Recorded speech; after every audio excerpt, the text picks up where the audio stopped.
Throughout the mid-2010s, Triple H set about filling the Performance Center with a mix of indie darlings and, in theory, the best and brightest trainees out there. Soon after, the UK was targeted and conquered in the name of filling out 205 Live and NXT UK, and in the next year or so between the All-In pay-per-view and AEW's first episode of Dynamite on TNT, WWE began dealing out deals that sounded suspiciously appealing. But with the introduction of Nick Khan into the WWE system, the pendulum, along with the company axe, has begun to swing once more, and in the era of guaranteed contracts, there are still no guarantees. I'm Adam Nicholas, this is What Culture Wrestling, and these are 10 superstars that will leave WWE in 2022. Number 10, Jeff Hardy. There's something of a crushing inevitability about Jeff Hardy's eventual arrival in All Elite Wrestling. That's not to say he wouldn't offer some value to AEW, of course, but recent precedent has brought into question just how much is enough. Matt Hardy's contributions have been mixed. Christian Cage's obvious benefits were undermined by the harebrained overpromotion of his debut, and Chris Jericho's contributions of late have started to gently chip away at the enormous goodwill his maiden title reign built up. The charismatic Enigma, meanwhile, is either showing his age on Raw or showing his indifference. Hardy bravely gave his mind and body to the cause when neither had fully developed. He more than deserves an easier ride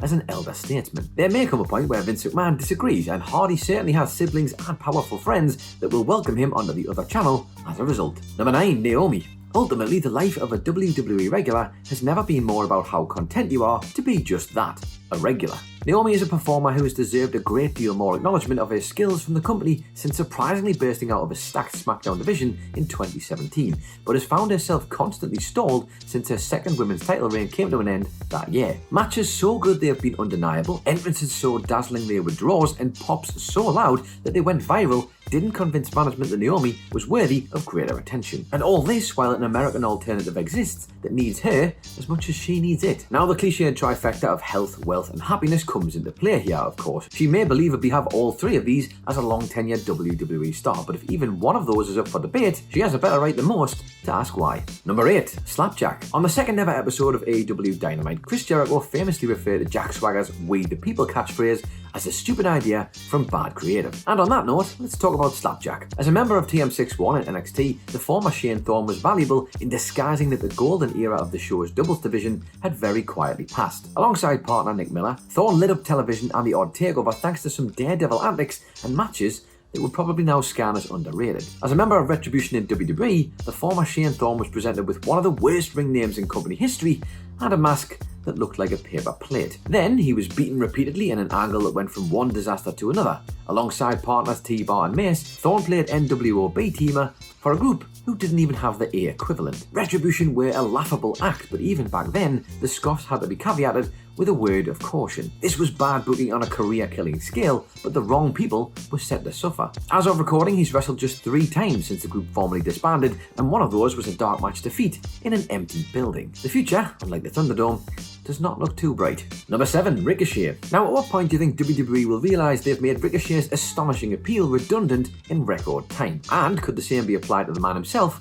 when they finally do? These are the questions that matter most right now, because it feels as though not even a return to the live audience setting can help the one and only regain the traction he had as recently as early 2019. Some extremely old-fashioned realities about life in WWE have hit the former NXT North American champion and hit him hard. His stunning physique doesn't seem to matter as he's too short for Vince McMahon's eye line. His jaw-dropping athletic ability is completely meaningless because he can't deliver an overly written WWE promo with any conviction. Now, years ago, the obvious joke was that McMahon would style him like Hornswoggle and name him Rick O'Shea before releasing him for not getting over. In 2021, Ricochet stole Sheamus's clothes and started wrestling in denim. In 2022, we may yet complete the gag. Number 6, Bray Wyatt. Though specific figures were difficult to come by, some educated guesses and very reasonable assumptions arrived at the conclusion that Braun Strowman was probably released in 2021 to get a mammoth contract off the books. And with that logic, could his former partner and rival be next? As of recording, Bray Wyatt hasn't appeared since WrestleMania 37 and wasn't that visible before then thanks to a Randy Orton angle that required his absence to at least attempt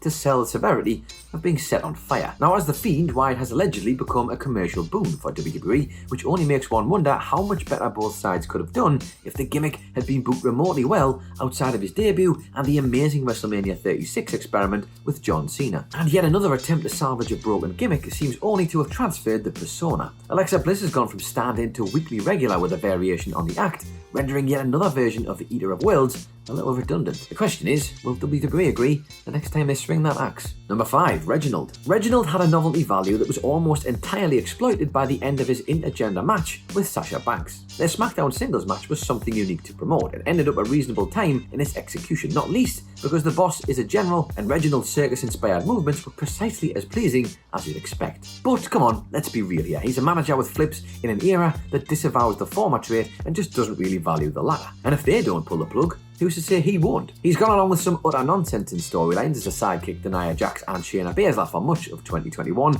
but this too feels like bargaining over a spot with an obvious shelf life. A man with such idiosyncratic talents need not compromise for the whims of an ancient idiot. Yes, I'm talking about you, Vince McMahon, the man who thinks there's nothing funnier than dog shit. And for our money, Reginald will be doing a double backflip into a pile of manure long before he gets a chance at a world title. Number 4. Kona Reeves. The CV here just simply doesn't make for optimistic reading. Though currently out injured, Kona Reeves will enter his 8th year in the WWE system in 2022, and as yet hasn't really managed to find his feet on NXT, let alone make a jump to Raw or SmackDown. Furthermore, not only has he not been the preserve of the Black and Gold brand's weekly show, but he's not even won everything on the old Largo loop either. A skim through his pre-pandemic stats finds more losses than wins, a pattern that hasn't fixed itself since the halcyon developmental days of 2015. None of this is to say that Reeves doesn't offer tremendous value internally, but it's certainly not something that WWE have found the time to express in front of a camera lens. When fully recovered and fighting fit, it may be make or break for the former finest. Number 3. Robert Stone. WWE seem to enjoy casting Robert Stone as NXT's gormless clown when aesthetic comparisons were briefly being made between him and Tony Khan in 2020, but the charm has long since dissolved from an act that wasn't exactly overspilling with it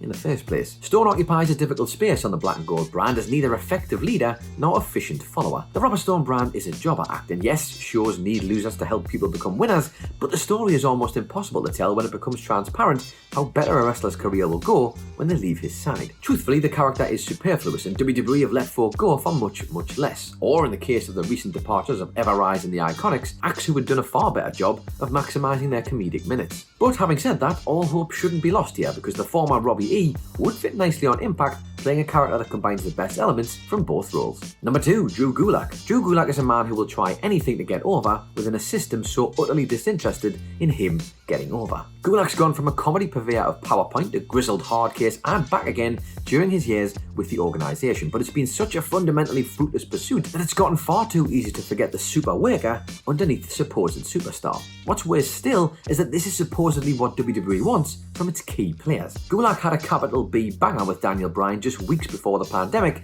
killed whatever it was they were working on together longer term. And then earlier this year, he allowed a Rose to be booted clean up his arse to try and help Angel Garza regain a bit of steam. Repeatedly, he's made more from nothing and been given less as a reward. If this ultimately doesn't foreshadow a leaner and meaner WWE deeming him surplus to requirements, it might trigger Gulak himself to look beyond Stamford's obvious restrictions. And number 1, with a bullet, Liv Morgan. Now imagine this, you're Liv Morgan. Would you stay? Over the course of 2 consecutive years, your 2 best friends and 2/3 of your overact have been thoughtlessly fired. And on top of that, a network special about your WWE career served more to expose the organisation as a ludicrously broken machine rather than put you over as somebody who can thrive within it. You've cultivated a legitimate online following in a period in human and wrestling history when it's never been more important to have those voices on your side, and it's seemingly being weaponized to cover bad booking just ahead of those same people returning to venues. And most importantly, you want to wrestle. Women's wrestling is thriving in Japan thanks to Stardom, headlining shows in the UK and Europe, and showing signs of progress in Impact Wrestling. But it's struggling horribly in North America's biggest organisation, overwhelming the enormous and positive steps taken in the 2010s. So I'll ask you again, you're Liv Morgan. Would you stay?